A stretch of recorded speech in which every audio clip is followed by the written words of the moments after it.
점점 더워지는 날씨에 우리 늘 건강하시고 말씀과 성령으로 늘 마음이 시원한 그런 계절을 보내시기를 바랍니다. 이 세상에는 10,000개가 넘는 종교가 있다고 합니다. 참 잡다한 종교를 제외하고서 대부분의 알려진 종교가 그 권위를 상징하기 위해서 무엇을 만들죠? 신상을 만드는 것입니다. 그 외에 신전을 아주 거대하게 만드는 것입니다. 그리고 그 신을 믿는다는 그 어떤 증거로 말이죠. 금욕생활하고 고행을 하고 하죠. 그런데다가 종교의 의미를 부여하려고 하고 있는 것입니다. 동서고금을 막론해서 이러한 외형적인 권위는 어느 종교에나 있어 왔습니다. 특히 우리가 잘 알고 있는 신전이 그렇습니다. 이 거대한 신전을 짓고 거기에 신의 권위와 위용을 보이려고 하고 있는 것입니다. 그래서 그 엄숙함을 보이면서 그 앞에서 사람의 종교적 성향을 이용을 하는 것이죠. 그러나 기독교 신앙은 그렇지 않습니다. 교회당이 예쁘고 크면 좋겠죠. 그러나 우리가 믿는 그리스도보다 보이는 건물에 더 치중한다면 아니 될 말인 것입니다. 교회 건물을 멋있고 웅장하게 지을수록 성령이 더 강하게 역사하는 것처럼 착각하게 만들면 안 된다는 것입니다. 초대교회를 보세요. 그리고 지금의 북한에 있는 우리 형제 자매들, 기독교인들 있잖아요. 막 숨어서 예배드리고 찬송하다가 막 끌려가서 처형당하고 지금 북한에서 그러한 일이 있지 않습니까? 여러분, 그들은 화려한 건물이나 어떤 거대한 신상이 있기 때문에 그렇게 목숨을 걸고 찬송하며 예배드리는 것이 아닙니다. 오로지 자신 안에 있는 예수 그리스도를 믿고 그분을 의지하며 그렇게 예배를 드리고 전도를 하려고 하고 있지 않습니까? 자, 그래서 숨어서 예배를 드려도 그 지하교회에서 그래 신앙생활을 해도 말이죠.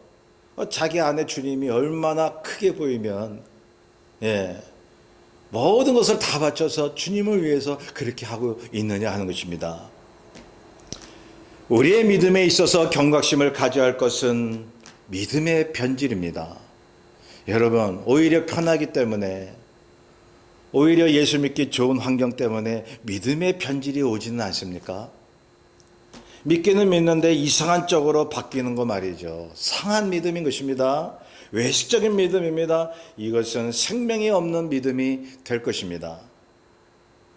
그래서 우리는 항상 진실하고 생명 있는 믿음이 무엇일까를 늘 생각할 줄 알아야 합니다. 보이는 것보다 보이지 않는 것으로 행하는 믿음입니다. 오직 말씀과 성령을 따라 사는 믿음이죠. 그래야 생명이 있는 믿음이죠. 본문에 보면 주님께서 제자들과 같이 가이사랴 빌립보 지방에 들르셨습니다. 이 지역은 말이죠. 특징이 하나 있어요. 갈릴리에서 25마일 떨어진 북서쪽 할몬산 기슭에 위치해 있는데 당시 로마 황제가 자기 이름 빌립을 넣어서 가이사랴 빌립보다라고 명명을 했습니다. 근데 그 지역은 아주 풍부한 물 공급으로 매우 비옥한 땅이었습니다. 또한 종교적 제의가 성행했는데 그래서 그런지 헬라 시대와 로마 시대에 많은 신전들이 세워졌던 것입니다. 그 중에 이 헬라신 판신이라는 신이 있죠. 풍요를 가져다 주는 신이죠. 그래서 그 신을 위한 신전은 매우 중요한 신전으로 취급이 되었습니다. 뿐만 아니라 로마 황제를 위한 신전도 있었습니다. 이러한 신전들이 여기저기 있었던 거죠. 그래서 이 신전들마다 하얀 대리석으로 이제 만들었는데 굉장히 응대했고 사람들을 압도했습니다. 그러니 그 지역에 이방 사람들이 와가지고 그 신전 앞에 막 절을 하고 그래서 수리한 사람들과 헬라인 이방인들이 많이 모여 살았던 그러한 지역입니다. 그런데 왜 주님께서 제자들을 데리고 이 지역에 가셨을까요? 유대인들이 봐도요, 그 신전의 압도함을 보고 기가 질렸을 그 지역에 말이죠. 주님께서 가이사랴 빌립보 지역의 제자들과 계실 때는 주님의 사역을 마무리할 때라고 생각할 수 있습니다. 그때 그 화려하고 풍족한 지역, 멋진 신전들이 있는 지역에 제자들을 데리고 오셔서 굉장히 의미심장한 질문을 제자들에게 하고 계십니다. 13절에 사람들이 인자를 누구라 하느냐. 주님이 세상 사람들이 주님을 어떻게 보든지 그게 궁금해서 이 질문을 하셨을까요?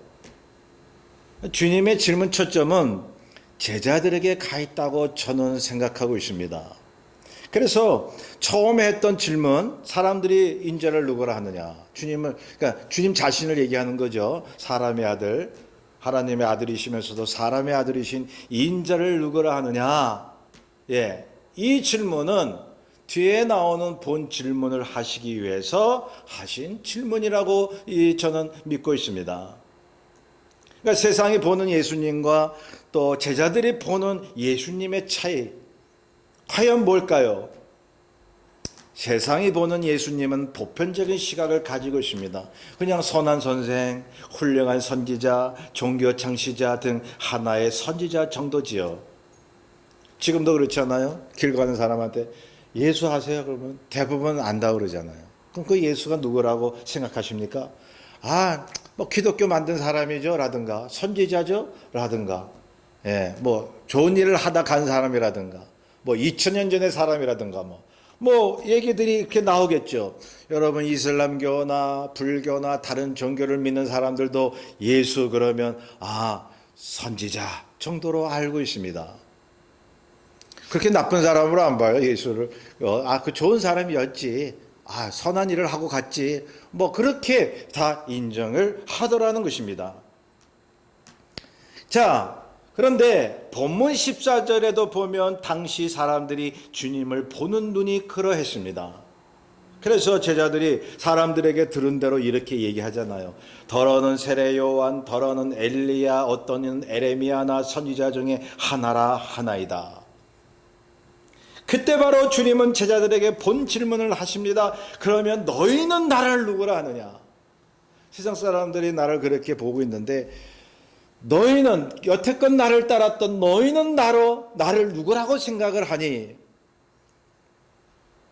그래서 주님은 세상 사람들의 생각을 물으신 것보다는 제자들의 생각을 물으신 것입니다. 그러니까 제자들 입장에서 보세요. 여태껏 주님을 따라다녔잖아요. 근데 그렇게 많은 일을 보이시고 하나님 말씀도 전하고 표적도 일으키시고 대단한 사람이다, 대단한 선생이다 라고 따랐잖아요. 이게 제자들이 말이죠, 예수님을 따라다닌 동안에도 이 예수님이 진정한 메시아인 거를 잘 몰랐거든요. 땅의 일만 생각했지. 우리가 제자들이 말하고 의심하고 하는 모습들 보면서 우리가 봤잖아요.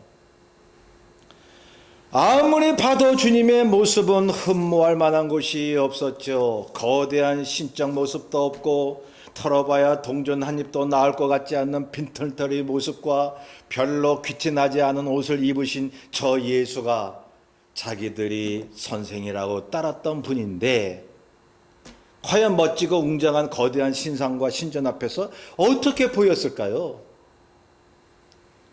비교 의식이 있었겠죠. 이렇게 여기 참 대단한 신전들이 있었네. 이렇게 보니까 그 신전을 보다가 예수님 보다가 또 신전 보다가 왜 안 그렇겠습니까? 여기 자세히 나오진 않았어도 말이죠. 그 중에 어떤 제자들은 마음의 동요를 일으킬 수도 있어요. 참으로 사람의 본성이 그렇지 않습니까? 뭔가 특별하고 화려한 것에만 의미를 두려고 하는 것 말이죠. 사람에 대한 평가라든가 또한 성공 여부에 대한 평가라든가 또한 신에 대한 평가가 그렇다는 것입니다. 뭔가 자기 생각대로 이렇게 뭔가 잘나 보여야 돼요. 그래야 높은 점수를 주고 그렇지 않으면 하찮게 여기고 말이죠. 웬만한 굳은 믿음과 신념이 없으면 이러한 본성을 못 모릅니다. 사람들은 누구나 자기보다 못나 보이거나 작게 보이면 얕보는 것이 인간의 본능이기 때문입니다. 자기도 몰라요. 사람을 없이 여기는 마음은 자기도 모르게 일어난다니까요. 예. 믿음도 그렇게 변질될 수 있는 것입니다. 교회 잘 다니다가 어떤 종교에 기적이 일어난다더라. 신천지에 뭐가 일어난다더라. 그럼 귀가 솔깃한 거죠. 글로 가는 거죠. 여러분, 이단이나 신천지에 매여 있는 사람들이요, 대부분이 기존교회에 다녔던 사람들입니다. 놀랍지 않습니까? 이단에 빠져 있는 70, 80%가 기존교회에서 신앙생활을 했던 사람들이에요. 왜 그렇습니까? 자기가 믿는 신을 결정할 때 웅장하고 뭐가 나타나고 뭐가 크게 보여야 신뢰가 가기 때문에 그거 글로 정하는 거예요. 구약시대에 얼마나 그랬습니까? 그토록 하나님의 약속과 말씀을 받고 은혜를 그렇게 체험했건만 이스라엘 백성들은 자꾸 멋지게 보이는 우상을 따라가는 거죠. 이방의 신상들, 몰렉신이나 바알신, 아스다로신 말이죠. 가나안 땅에 무슨 신이 있었어요? 아세라신, 바알신이 있었잖아요. 바알 신상을 보면요, 뿔이 달리고 황소같이 생겼어요.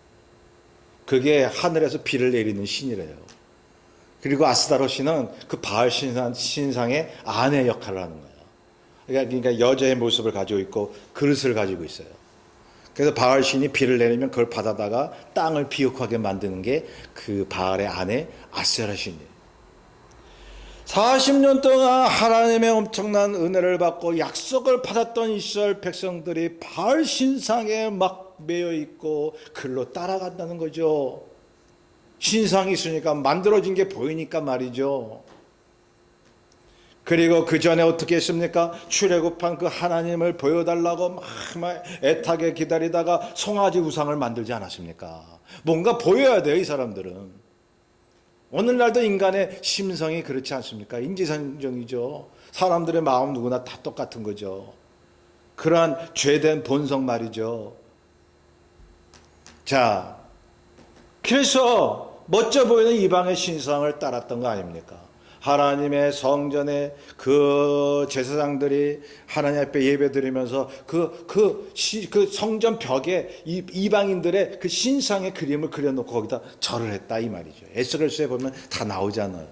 그러니까 이스라엘이 심판받았죠.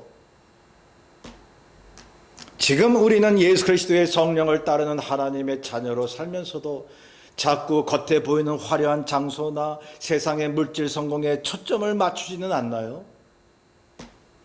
보이는 큰 것을 얻어야 거기에 크신 하나님이 계시다고 착각하지는 않나요?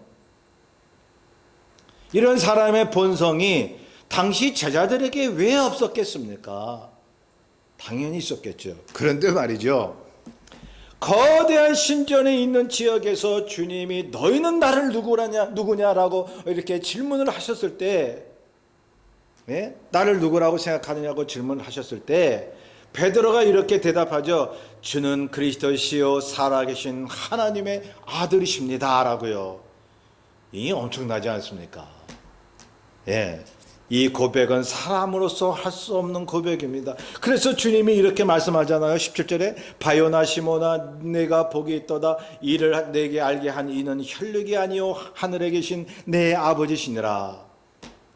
인간의 본성은 그렇게 고백할 수 없단 말이죠.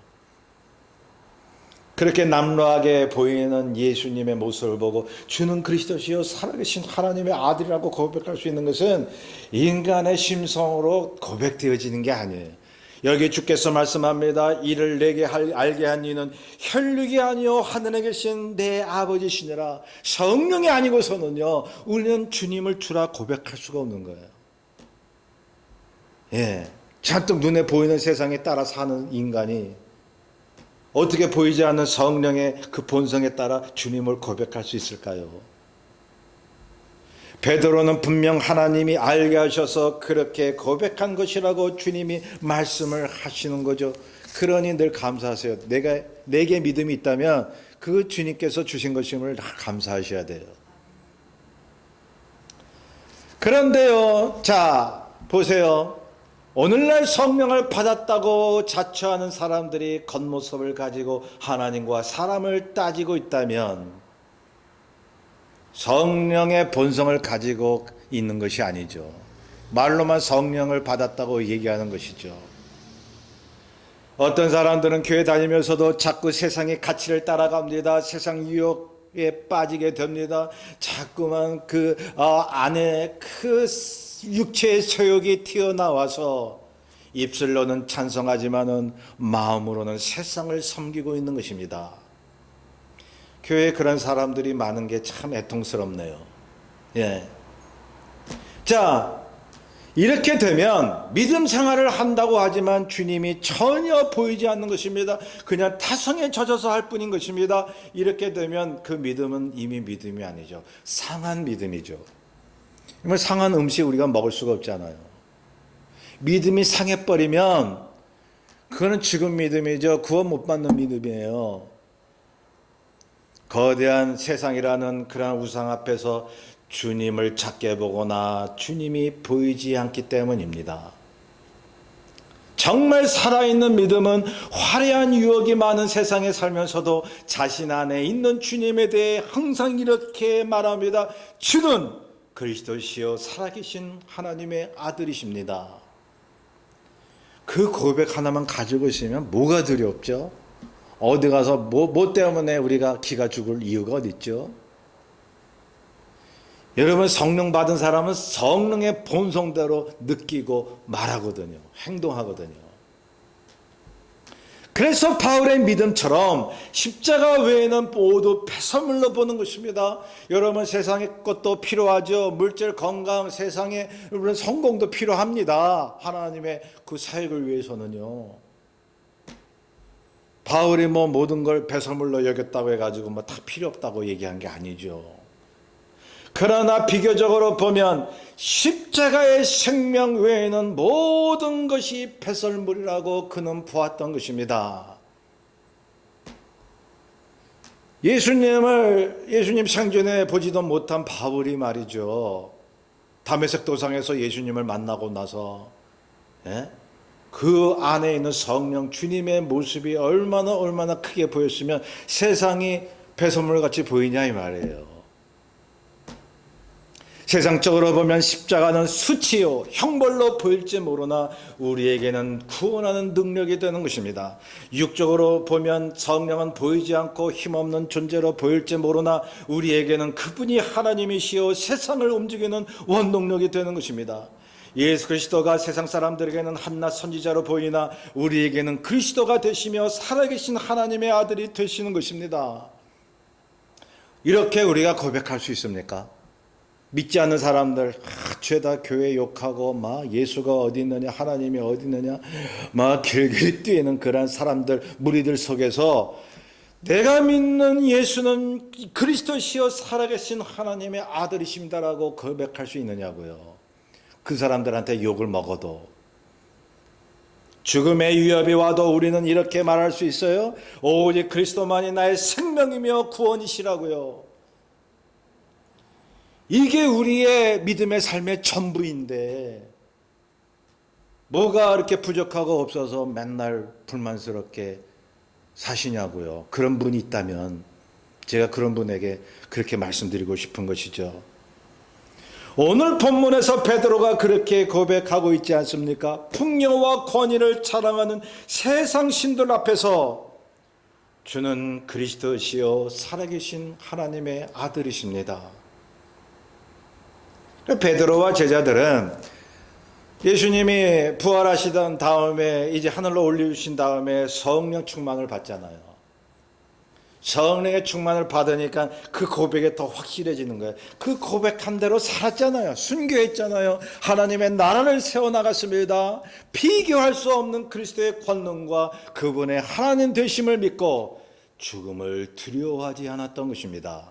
세상을 위해 살지 않았습니다. 그리스도의 이름을 위해 목숨을 바쳤습니다. 세상의 화려함보다 영원하신 그리스도의 생명과 하나님의 나라를 소망했기 때문입니다.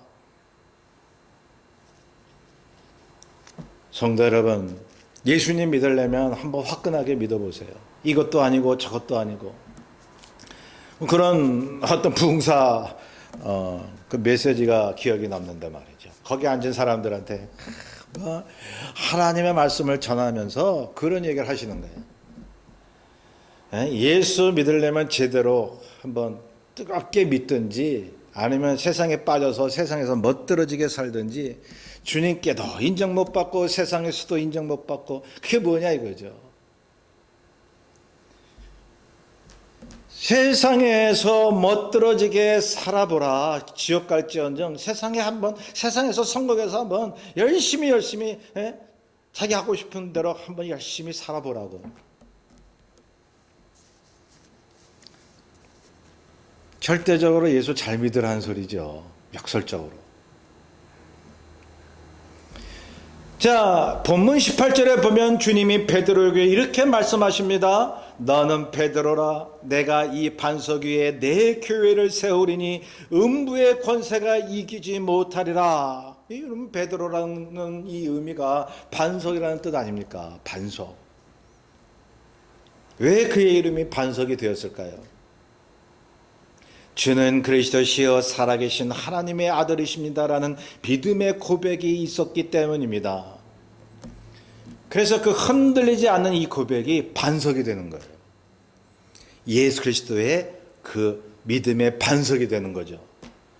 주님이 그 위에 교회를 세우시겠다고 하신 것입니다. 그리고 음부의 권세가 이기지 못하리라고 약속하셨습니다. 여러분, 역사적으로 보면 교회가 탄압받았던 시대가 많이 있었잖아요. 초대교회 시절 때. 구약시대에도 하나님 믿는 사람 핍박 많이 받았잖아요. 그리고 역사적으로 보세요. 얼마나 기독교회가 탄압을 받았습니까? 그리스도인들이 순교했잖아요. 지금도 아까 말씀드렸지만 북한에 우리 형제자매들이 순교하고 있습니다. 막 교회를 억누르려 합니다. 중국에도 보세요. 공산권 보세요. 이슬람권 보세요. 기독신자들을 얼마나 박해를 합니까? 그래서 막 그 교회 모임이 막 흩어지고 쪼개지고 어떤 교회는 없어진 교회가 있잖아요. 문 닫은 교회가 있잖아요. 예. 막 흔들리고 쪼개졌잖아요. 그런 걸 보면 말이죠. 세상 권세, 어둠 권세가 승리하는 것처럼 보이지 않아요? 여러분, 그렇게 생각 드시나요? 그런데 주님께서 약속하셨습니다. 주는 그리스도시요 살아계신 하나님의 아들이라는 고백으로 세워진 교회를 음부가 이기지 못하게 하시겠다고요. 그러므로 여러분, 이 믿음을 가지셔야 됩니다. 혹시 가시적인 교회가 흔들리고 흩어지고 탄압을 받아도 주는 그리스도시요 살아계신 하나님의 아들이라는 그리스도인들의 믿음의 고백을 사탄이 이길 수 없다는 말씀을 하고 계시는 것입니다. 그래서 한두 명 있어도요, 주는 그리스도시요 살아계신 하나님의 아들이라는 믿음의 고백을 하는 사이라면 그게 교회가 되는 거예요. 뭐 몇만 명이 모이든 몇천 명이 모이든 한두 명이 모이든 주는 그리스도시여 살아계신 하나님의 아들이라는 고백을 하는 사람들이 있다면 그것이 반석 위에 세워진 교회인 것입니다. 이 고백을 음부의 권세가 흔들 수가 없다는 말씀인 것입니다. 그러므로 역사적으로 교회가 깨어지고 막 문 닫고 막 기독교인들이 순교당하고 쫓겨나가도요, 여러분, 교회는 든든히 세워져 있는 거예요. 주님께서 세워진 교회는 세상이 넘볼 수가 없는, 흔들 수 없는 하나님의 나라로 하나님께서, 성령께서 함께 하시는 공동체인 것입니다. 그러므로 작은 교회든 큰 교회든 이 고백이 있는 교회는요, 어떤 문제가 일어나고 막 그런 교회들 많이 있잖아요. 막 분란이 일어나고 막. 그런데요, 그 분란 일으키는 사람은 여러분, 믿음이 약하거나 시험 든 사람이거나 믿음 없는 사람들이에요. 그런 거 보지 마세요. 정말 신실하게 기도하고 이 고백을 하면서 주님만 의지하는 사람들이 있습니다. 그 사람들의 모임이, 공동체가 바로 교회인 것입니다. 가시적인 교회가 아니라 성령의 고백을 하는 불가시적 교회가 진정한 교회죠. 그래서 이 지구상의 교회는 하나밖에 없는 거예요. 편의상 로컬 처치로 나눠져 있는 것뿐이죠. 그러므로 아무리 형체가 없고 교회당이 파괴되고 없어져도 믿음 있는 자들이 뿔뿔이 흩어져도 주는 그리스도시요 살아계신 하나님의 아들이라고 고백하는 사람들이 있다면 그 자리가 성령이 함께하는 자리요 교회인 것입니다. 그래서 교회는 이 고백을 하는 사람들의 모임이에요. 이 고백을 음부가 절대로 이길 수가 없다는 말씀입니다. 이 믿음의 고백을 날마다 하심으로 반석 위의 교회가 되시기를 주의 이름으로 축원합니다. 우리 뜻을 잘 생각하면서 96장을 찬송합니다. 96장